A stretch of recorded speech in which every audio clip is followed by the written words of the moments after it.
Hello and welcome to the Window to Wildlife update for the Captiva Eagle and Osprey cams, as well as Angel the Leucistic Red-Tail Hawk camera. Got a lot to tell you guys. First off, I want to say thank you guys so much for coming back for another season. It's going to be a great season, I hope. As the time of recording this, the update is a little bit late. Connie has already had 2 eggs on our Captiva Eagle cam. Maybe there's a third one on the way. But generally she does like 2, max of 3 eggs, and it's going absolutely wonderful. The 4K PTZ camera is just looking beautiful. And so starting with the Eagle camera, the updates, the cameras are looking good other than the side PTZ camera. It is dead. It is a very old camera. It is the first PTZ camera we ever put out there, and the camera is like still accessible, but the image sensor is dead in there. So we have to replace that, but we can't replace that without a lift for where it's at. We can't climb over there. And we didn't have the budget for a lift, and Nick was the one that did climb up there to take care of the cams and check over everything. I think the side camera is going to need an update in the next year or 2 to keep up with image quality, and that camera is also pretty old. The long range camera is looking fine. It does what it needs to do. Nothing too crazy there. Anytime we're up at a nest, we like to do an integrity check of the nest and make sure there are no human-made hazards in that nest. That is the only thing we can remove out of the nest. So we're looking for a fishing line, hooks, lures, plastic, trash, stuff like that. And we could not find anything in the Captiva Eagle's nest, thankfully. And that nest we did build after Hurricane Ian. And we also wanted to check the structural integrity of it, make sure it's doing good. Because here's what I want to do a video about, like how to build like a natural looking bald eagle's nest. Because that nest has now held up for quite a while. It's looking really good. While Nick was up there, we also installed a bunch of solar cameras that we put up there for testing. We've had a lot of scientists reach out and some of our needs as well. We're looking at solar cams. We're going to make a video about it, with the premise this being, you know, a $3 camera versus a $3,000 camera.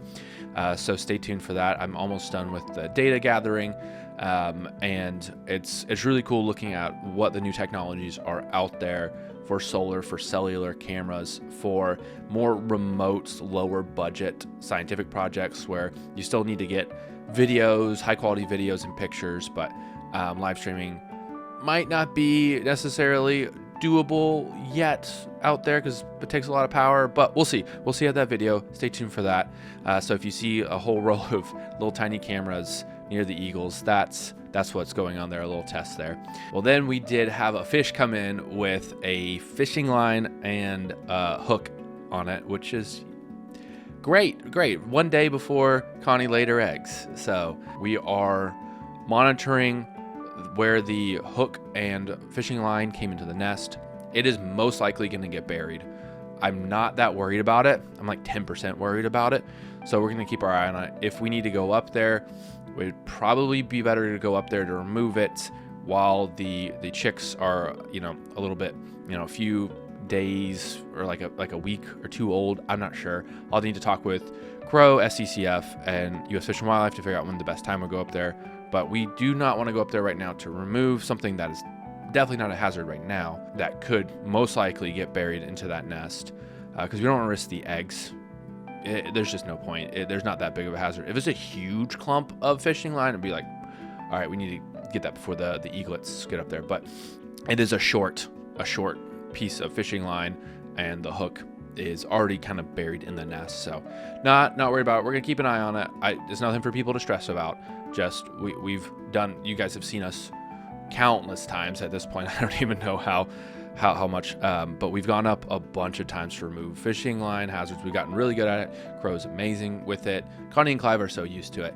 Maybe they know we're helping, probably not, but they've been great with it. So we can definitely get up there fast if it becomes a hazard or gets close to becoming a hazard. Like last year with Crow, we went up and we got the fishing line out. It had touched the eaglet's foot. It had not entangled it yet. So we don't wait for it to become an issue. So yeah, we'll keep an eye on this fishing line. So what's going on with the Captiva Osprey nest? Well, the nest looks great. We went up there, worked on some cams, worked on some lightning protection, made it a little bit better. Looked for any hazards. We didn't find any, but sure enough, right as soon as we leave, some Ospreys bring in some fishing line. This was the best time to go up there and get it because the season hasn't really started. We contacted Audrey at SCCF, which is Sanibel Captiva Conservation Foundation, and she was out there within 30 minutes, got the ladder up there, and her team, I don't know, it took them maybe 10 minutes to get out of the nest. They were great. They were so fast, and big shout out to SCCF for just being there all the time for us. They're absolutely amazing. They do amazing work on Captiva and Sanibel Islands. I mean, they're the big stewards of the land and the wildlife there. So we got rid of that hazard really fast, which is great. I'm sure the Ospreys will bring them in. I don't know. There's just been an uptick in fishing line, lures, and hooks around the area, it seems. I don't have any data to support that. It's just what it feels like. SCCF and Crow are working to educate fishermen around there to dispose of their fishing line and hooks more responsibly. But I will say the fish that the Eagles brought in looks like someone had caught it and the Eagles had snapped it off their line. So you can only do so much as a fisherman. That's kind of what it looks like, because that fishing line is so short and that fish was so fresh. It just, yeah, the Eagles are going for an easy meal. You can't blame them. You can't blame them.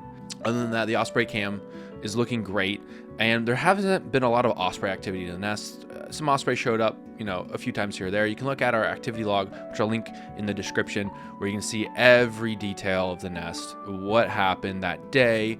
Was a fish brought in, fly-ins, fly-outs, what birds were there.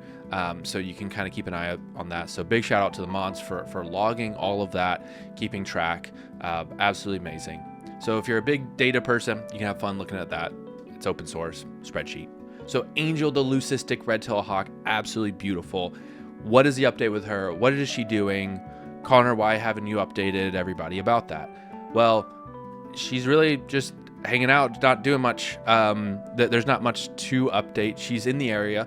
The landowner sends me pictures of her from time to time. You guys get to see it here first. I'll put it on social media, but she's hanging out. She was really active around the nest last year. I thought she was going to lay some eggs again, but I guess she chose another nest. We've had people looking for the other nest. We haven't been able to find it. It's potentially on land that's a little bit further away that the landowner doesn't own, and it's kind of in the back there, kind of like secluded. Redtails do move from nest to nest. It's just kind of what they do. It's very expensive to chase them, so to speak, from nest to nest, where they could have 4 nests and you don't know where they're going to go. And with a camera system, with solar out there, with Starlink and all this other kind of stuff costing $10,000 to $15,000 per installation, it's not financially feasible. We've got one expensive setup out there for Angel with 2 cameras on it. And we're gonna have our maintenance team out there in a few days to get everything back up and running. Currently needs a battery replacement, so we'll be able to start see her coming into the nest. Angel and Tom don't really pick up doing a lot till February, March, April, like a little bit before spring. Yeah, we'll have those live cams up whether she's there or not. She'll definitely come in, check, hang out. Like, she does do that. We will get to see her at least. She's still doing well, and maybe she'll choose this nest this year. Who knows? I mean, they're all over the place. I've talked to some other people with hawk cams, and they will either have other hawks come in and take over that nest, or they'll be gone for 2 years, come back for a year or two, and then go off to another nest. It really just depends. Redtails just like to move around a lot, so we'll see. They'll build 2 or 3 nests at one time sometimes, and then finally, like halfway through building their nest, like, all right, let's go choose this one. All right, this is the one that's feeling good. So can't predict it, but we love Angel. We would love to see more of her, and we'll keep you updated as we learn more.